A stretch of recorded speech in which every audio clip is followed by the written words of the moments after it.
Hello, everybody. Christopher Jerome here with the Radical Independent Facebook page, and I'm here with Lars Mapstead. He's a founder of the Voting Rights Foundation, entrepreneur, former Libertarian presidential nominee, and currently running for Congress in California. I Yep. might have missed a few things there, but Lars, it's nice to have you on. Great. Thanks for having me. Yeah, no, you hit it all. So, before we get too deep into the present, do you mind talking a bit about your background, kind of how you got started in things political?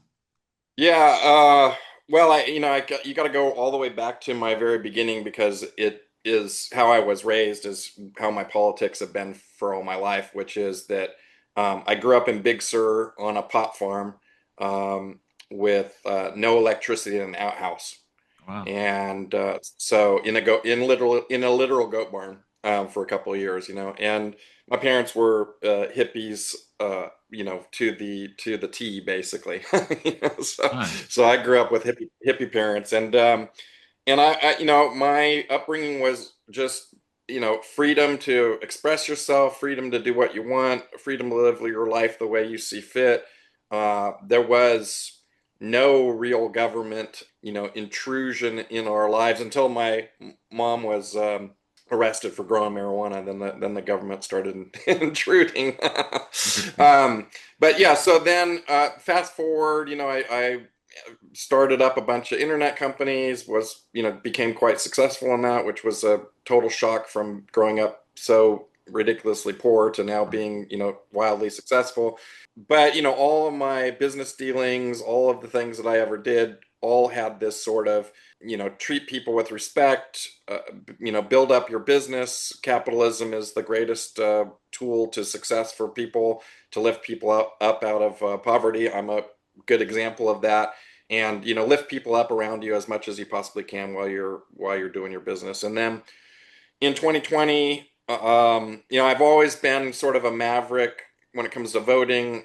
My first votes were for Ron Paul and Ross Perot, so independent all the way back to Ross Perot, days. And I knew that there was something not quite right for me with the Democrats and the Republicans. They seemed to say one thing and do something completely the opposite. And No hypocrisy way. is one of the things that really drives me absolutely nuts, right? So I could see the hypocrisy even at, 17, 18 years old. And so I've always had this sort of bent to me of not conforming to the whatever the thing is. And in 2020, obviously COVID was going down. I had voted for Gary Johnson a couple times, and so kind of had been like leaning libertarian. And in 2020, I saw Joe Jorgensen and Spike Cohen traveling around across the country, and basically not being able to get their message out because COVID was shutting them down and shutting them out, and they weren't able to travel and they weren't able to do the things that they wanted to do. And I knew that because I was really good at social media and good at advertising, that I could probably reach, a lot of people that way. And so I thought, well, what if I ran for president? Right? Maybe I could get the message out that I want to hear. All right. Um, which was basically that, COVID, we shouldn't be locking people in their houses. It should be a medical decision between you and your doctor. The government really shouldn't have much in the way of telling you what to do. As long as you're not harming other people and you're being safe for yourself and your family the way that you just design it, then you should be able to live your life the way you want, right? And so that was sort of it. And I just thought I can't stand around anymore and watch this kind of government overreach in my friends' life. I live in Santa Cruz, California. Hmm. It's a super deep blue area. There was elderly people watching the sunset in their cars, and the police were coming and telling them they needed to go back to their homes and hunker down. And I was just like, this is ridiculous. People were out surfing, and the cops were like telling them you can't surf, and it's like there's no one around me. I like, what is the problem here? And so yeah, so that kind of got me into it, and I sort of just started it as like maybe I'll get my message out there, and then things just kind of fell into place where it was like, oh, this I have a real shot at becoming the nominee, and then I had to make a decision like, do I want to just go full into this or not? And so I decided maybe I have a chance. I'll try it, you know. And so it Right. literally was basically 4 years. I traveled to 36 states. I debated, the other candidates, pretty much in every state there was. Got lots of radio and press and whatnot, and just kind of was talking about how my whole campaign slogan was unrig the system because Right. in every way, shape, and form, everybody knows the system is rigged, right? Whether it's healthcare or education or the economy or voting, or we all know that every piece of it is rigged. And so I just wanted to sort of call attention to spotlight, how we have been captured by the duopoly, essentially. Right. That our country is currently run by two private corporations, the RNC and the DNC. And most people don't understand that they're private companies and that they get to basically operate as a private entity. It's not a government entity. And so they're not beholden to the people. They're beholden to their shareholders and their board members, which is, the people who are on the duopoly, thing. So it's and they collude together. The one thing that they're really good at is working together to suppress anybody else from ever getting a chance. And we saw that with Ross Perot, right? He Yeah. he got 19% of the vote. They said, we're never letting that happen Yeah. again. And then they just started rigging all the rules across all the states so that they could never, get ballot access. They could never, that's the thing is like currently there's no path for an independent or a third party to become president of the United States. It's Right. impossible with And the that's way that kind winner take all laws. Yeah, you basically said it, and that's kind of how I ran into you online some years ago because not so much the ideological libertarian part, but Yeah. the unrigging aspect, right? Because you did talk a lot about that, and that's radical independent. I go into that, same idea. I call it a Yeah. corrupt rig duopoly. It's kind of interesting. I don't know what to call it. Maybe an innocence, I think, when you're like, hey, we got problems. I'm going to run. I mean, I find politics and elections to be so unsavory and dirty. I probably feel better about it overall, politics and elections, if we had free, fair, and competitive elections, a slightly functional government. But yeah, for someone to just see the problems and jump in straight like that, I'm thinking, wow, it's kind of a bold move. I Yeah. appreciate the optimism. Thanks. I mean, yes, I think, I knew that the system was corrupt and rigged clearly because I've, watched it all my life. But after running for president and now running for Congress, especially in California here, I have to say, even I was a bit naive. And I think, you talk to people like I talked to Thomas Massey and Justin Amash, who were sort of, kind of, a little bit rogue to their particular party, Right. operation. Definitely more And independent. Yeah. those guys went in there with the thought that they were going to actually make a change, right? And when they got in there, they found out that only 7 people run the entire country, which is the leader, the Speaker of the House, the head of the Senate, and then a couple other people that are like the top committee people. And other than that, it's like if you are a congressman and you want to get a bill in front of Congress, it doesn't happen unless those people decide that it's going to happen. And you're not even allowed anymore to put an amendment to the bill, right? They Totally. just Right. you're there as a rubber stamp. You have no power. If you don't do what the party wants you to do, you get primaried like Thomas Massey does, Right. or like there was a bunch of Democrats that were doing the same thing the last time. I can't remember the name of the people exactly. The Collins, I think, was one of them, and there was a woman from Arizona, and then there was the other guy that was, I Yeah. think, he was Cinema. from Cinema, and then the guy that was from like Kentucky, another guy from Kentucky or something like that. And those guys were bucking the trend, and they were called dinos or rhinos or whatever the hell they were called, right? And it's like, well, so you're just not allowed to have any independent thought at all in Yeah. Congress. Yeah. Like that's You're not going to clear. get you're not going to get committee assignments. You're not going to get No, the PAC monies. that's right. Or as a last resort, we will just primary you out. You got to play the game to the line. You know what I mean? It's like, 100%. Yeah. And yeah. it's like you basically, in order to become in Congress, you have to take money. You're not going to win if you don't take money. And so you're captured by the special interest that's basically buying you from day one, right? Right. And then if you don't vote the way they want you to, the money dries up and they go find another person to screw you, basically, right? So Right. by default, all of our Congress people are corrupt, like from day one because you can't win because the unless system. you unless you take the money and be corrupt. It's Right. I it's talk like about that on my page. People are like, "Oh, we need to elect better people." And I'm like, "That's great. We should. We should definitely elect better people." But the old saying, "Bad system will beat a good person every time, or yeah, 9 times out of 10," because you could be the best person in the world, and when you go in there, you're going to get eaten up and spit out. And it's that's just right. the systems. The systems Yeah, that that's just it's just the way that the system is, designed, and it's unfortunate because it really creates career politicians. We have this 90% reappointment rate in Congress, with a 20% approval rating, yeah. right? And it's Right. like and that's because they get all the money, and then there's what other option is there, right? And so if you run as an independent or third party, one of the hardest challenges is just raising money, and you Yeah. cannot compete if you don't have money. That's just the bottom line in America. It's not Oh yeah.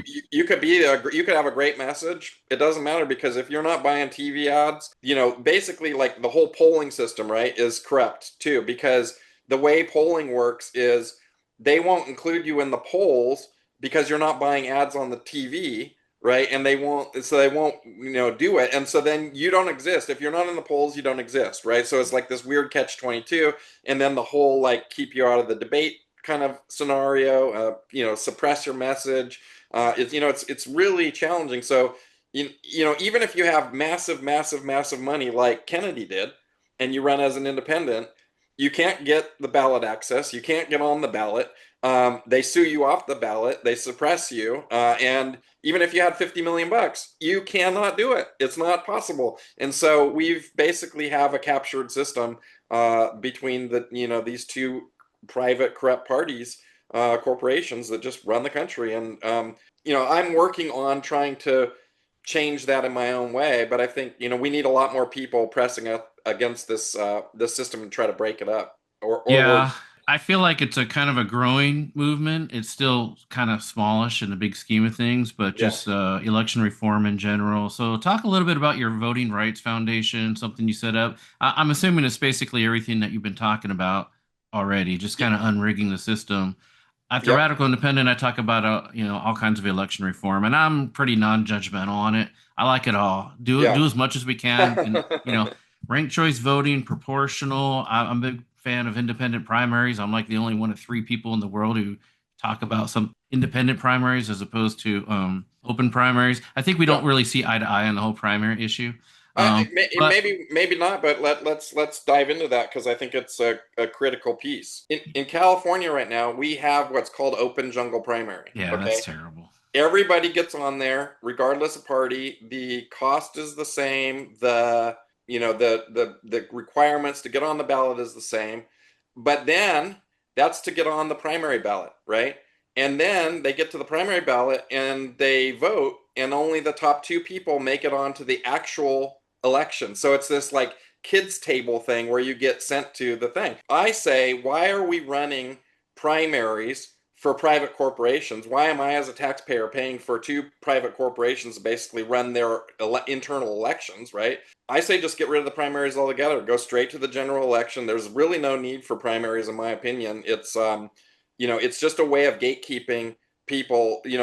In California right now, since they've initiated top two, there's been no independents or third parties allowed on the general election Right. ballot since they implemented it. So Yeah. it's clear that the primary system is the culprit of keeping everybody out. Just get rid of it. There's no need for it. I don't see the primaries going away. Do I you know don't. that primaries haven't been around for very long, right? Since before this in the 60s and before, there wasn't primaries. Okay, Hmm, so this is a relatively new thing. It's not like, yeah. oh, we got to keep doing this because this is how America was founded.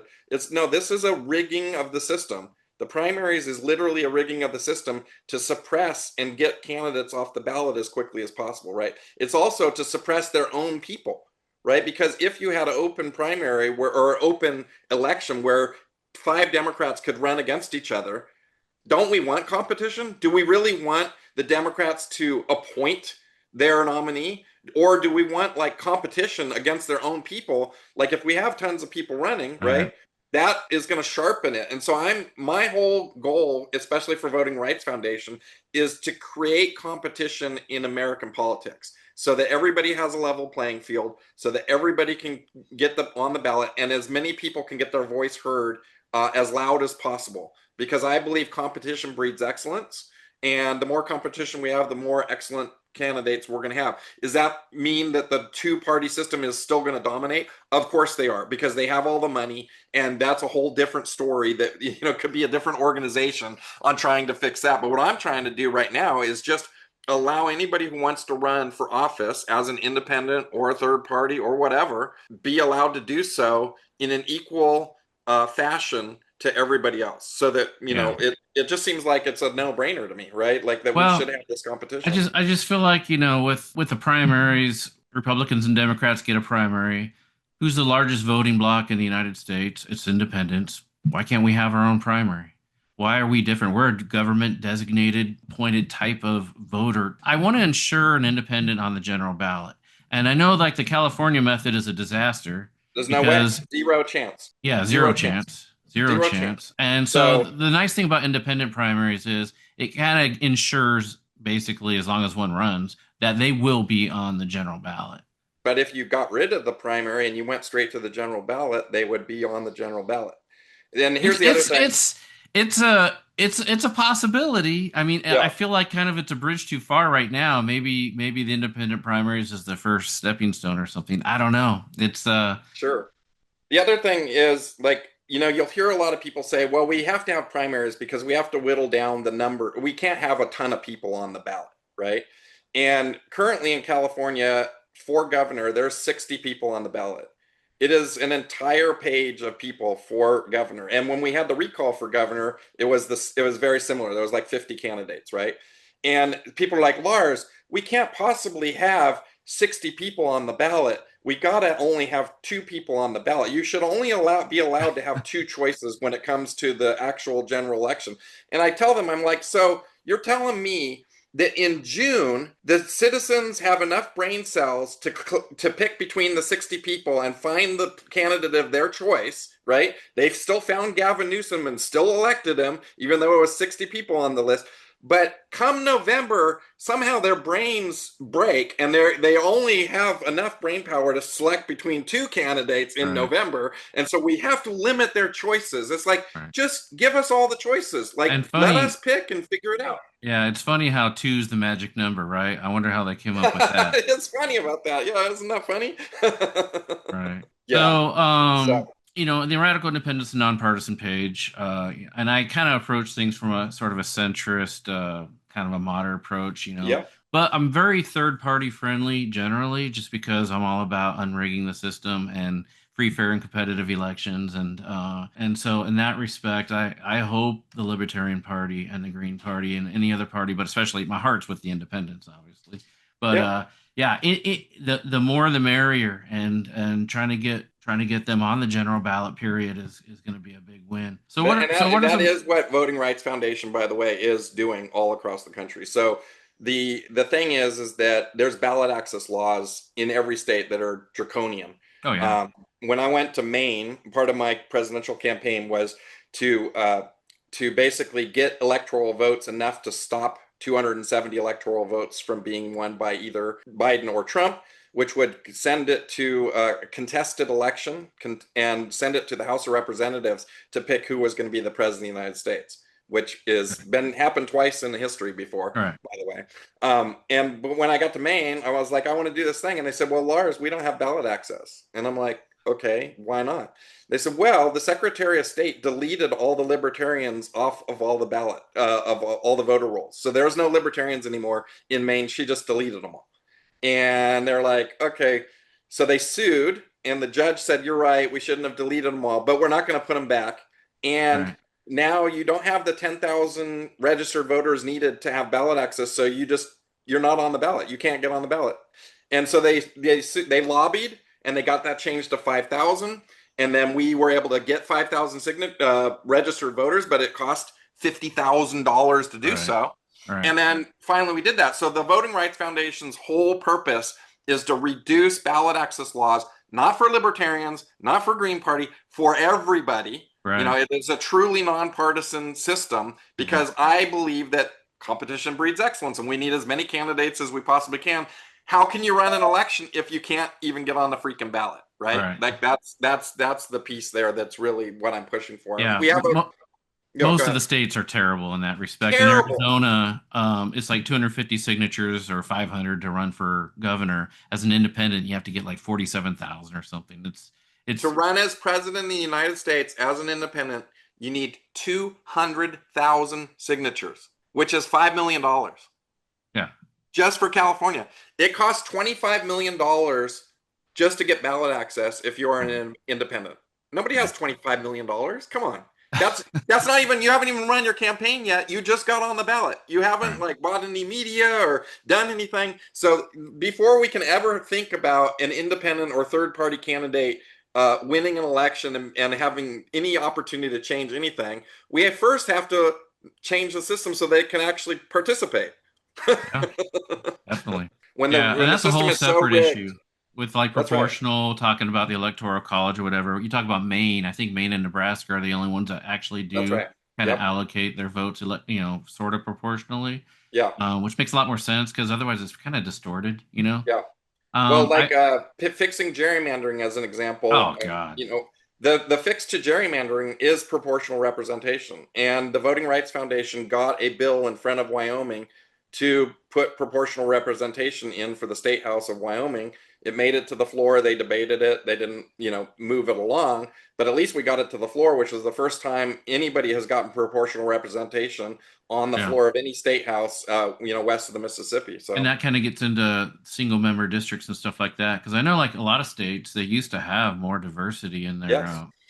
Well, there's a lot to be done. Hopefully, we can grow the movement, bring about some big changes. I feel like there's potential. I'm kind of, I started not too long ago. It's growing. I feel people are receptive to the message. They don't really Yeah. see a way to get from here to there, maybe, but once they hear the message, they're like, oh, yeah, let's do that. And Yeah. so I'm putting out the ideas and I'm just trying to get things going. Good luck with your campaign. It was Thank you. great to talk with you. Thank you so much. I'm glad we got to debate that. It's Yeah, definitely. it's a good Thanks it's a again. good debate. All right.